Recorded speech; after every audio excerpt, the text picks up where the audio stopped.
प्यारे बच्चों, आप सभी का JCERT के डिजी स्कूल में हार्दिक स्वागत है। बच्चों, पिछली कक्षा में हम लोगों ने लेटर Q और R से बनने वाले शब्दों के बारे में जाना था, हम लोगों ने सीख लिया था। आइए आज हम लोग लेटर S और T से बनने वाले शब्दों के बारे में सीखेंगे और जानेंगे। तो इसके लिए हम लोग क्या करते हैं, अपनी पुस्तक को खोलिए, तो अंग्रेजी की पुस्तक को खोलिए, पेज नंबर 97 और 98 को देखिए। हाँ, ओपन कीजिए। Very good. आप लोगों ने क्या देखा? आपने चित्र में देखा कि वो एक खेत का चित्र है, गांव का चित्र है। गांव में खेत होते हैं ना, हम लोगों के यहाँ फसल वही ना होती है, हम लोग खेती करते हैं वहां, तो खेत का चित्र है। खेत में क्या क्या दिख रहा बताइए तो? कुछ लोग काम कर रहे हैं खेतों में, कुछ महिलाएं भी काम कर रही हैं, उनके हाथ में हसुआ भी है, पुरुष के हाथ में कुदाल भी है, और क्या है, ट्रैक्टर भी है। वेरी गुड, ट्रैक्टर है। और क्या दिख रहा है बताइए तो? हाँ, पक्षियों को भगाने के लिए जो एक छोटा सा चित्र बनाया जाता है ना, लकड़ी में लगा करके, घड़ा वगैरह लगा के, उसको क्या पहनाया गया? शर्ट भी पहनाया गया है ना। तो इस तरह से ये दृश्य है, और हम लोग इसी में से कौन से शब्द एस से बनेंगे और कौन से शब्द टी वाले मिलेंगे, आइए हम लोग खोजते हैं। देखिए, जैसे हम लोगों को जब हम लोग सुबह उठते हैं तो सबसे पहले बाहर निकलते हैं तो किनका दर्शन होता है बताइए तो? सूरज भगवान का होता है। सूरज जो सभी लोगों में जो ऊर्जा देते हैं, सभी को ताकत देते हैं, तो सूरज को क्या बोलते हैं बताइए तो?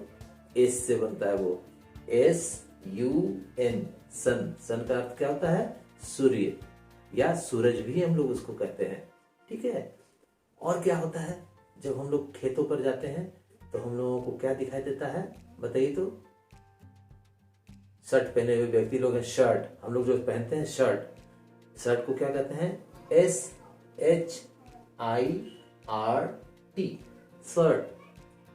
शर्ट का मतलब क्या होता है? कमीज। चित्र में देखिए तो कुछ किसान अपने कंधे पर क्या रखे हैं? कुदाल रखे हैं, जिससे कि वो जमीन को में गड्ढा करते हैं। तो कुदाल को क्या बोलते हैं बताइए तो? स्पेड। वेरी गुड, लिखिए तो अपनी कॉपी में, स्पेड, SPADE, स्पेड। स्पेड का अर्थ होता है कुदाल। अच्छा, देखिए तो एक महिला जो है खेत पर जा रही हैं, तो उनके हाथ में कुछ है जो घुमा हुआ है, औजार है जो घुमा हुआ है, उसको हम लोग कहते हैं हसुआ। क्या बोलते हैं? हसुआ बोलते हैं। क्यों? क्योंकि उसी के सहारे हम लोग फसल को काटते हैं। तो हसुआ को क्या बोलते हैं बच्चों? हसुआ को बोलते हैं सिकल। क्या बोलते हैं? Sickle, SICKLE, sickle. अपनी कॉपी में नोट करते जाइएगा, सिकल। अच्छा बच्चों, बताइए तो अभी हम लोग एस से बनने वाले शब्द देख रहे हैं, और भी क्या हो सकता है? हाँ, खेतों में कभी कभी हमें सांप भी मिल जाता है, मिलता है ना। सांप को क्या बोलते हैं? स्नेक। क्या बोलते हैं? Snake, SNAKE, snake. स्नेक का मतलब होता है सांप। बच्चों, अब हम लोग थोड़ा सा टी लेटर से बनने वाले शब्द के बारे में देखते हैं। देखिए तो चित्र में पेड़ दिखाई दे रहे हैं, है ना। Very good. तो पेड़ को हम लोग क्या बोलते हैं? Tree, TREE, tree. ट्री का मतलब क्या होता है? वृक्ष या पेड़। और बताइए तो चित्र में क्या दिख रहा है? देखिए, ट्रैक्टर दिख रहा है, जिससे खेतों की जुताई हम लोग करते हैं ना। खेतों की जुताई करने के लिए हम लोग ट्रैक्टर का इस्तेमाल करते हैं। उसका स्पेलिंग क्या होगा? TRACTOR।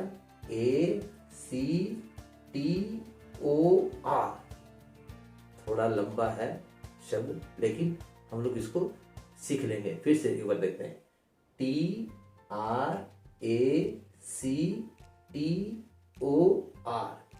ट्रैक्टर। और बताइए तो, अच्छा देखिए तो ट्रैक्टर में ना सभी चक्कों में ना काला काला लगा हुआ है, गोल गोल। टायर बोलते हैं उसको, टायर। उसी के आधार पर ना, उसी के सहारे गाड़ियां चलती हैं। तो टायर को क्या बोलते हैं? इस पे टायर का स्पेलिंग क्या होगा? TYRE, tyre. और बताइए तो बच्चों, क्या हो सकता है? सोचिए। हम लोग घर के आसपास भी जब हम लोग रास्ते में जाते रहते हैं तो हमें क्या मिलता है? टेम्पू। याद है ना टेम्पू, 3 चक्कों वाली गाड़ी जिस पर हम लोग बैठ करके यहाँ से वहां जाते हैं। तो TEMPO, टेम्पू। और बताइए तो खेत में और क्या दिख रहा है, सोचिए तो। हाँ, एक महिला के सर पर और एक पुरुष के सर पर भी पुआल की गठरी है। पुआल है ना, पुआल को क्या बोलते हैं हम लोग? स्ट्रॉ। क्या बोलते हैं? स्ट्रॉ। STRAW, straw. स्ट्रॉ मतलब, स्ट्रॉ का अर्थ होता है पुआल। देखिए तो हम लोग खेलते क्या है? लट्टू। हम लोग रस्सी लगा करके लट्टू को घुमाते हैं ना, लट्टू को क्या बोलते हैं बताइए तो? टॉप। TOP, top. टॉप का अर्थ क्या होता है? लट्टू। तो इस प्रकार हम लोग ने बहुत सारे शब्दों को सीखा। और आप लोग क्या कीजिए, इन सभी शब्दों को अपनी कॉपी में लिखिए और पहले की तरह जैसे हम लोग याद करते हैं ना एक दूसरे से पूछ करके, तो पूछ करके एक दूसरे से चर्चा कीजिए और इसे हम लोग याद कर लें। Thank you.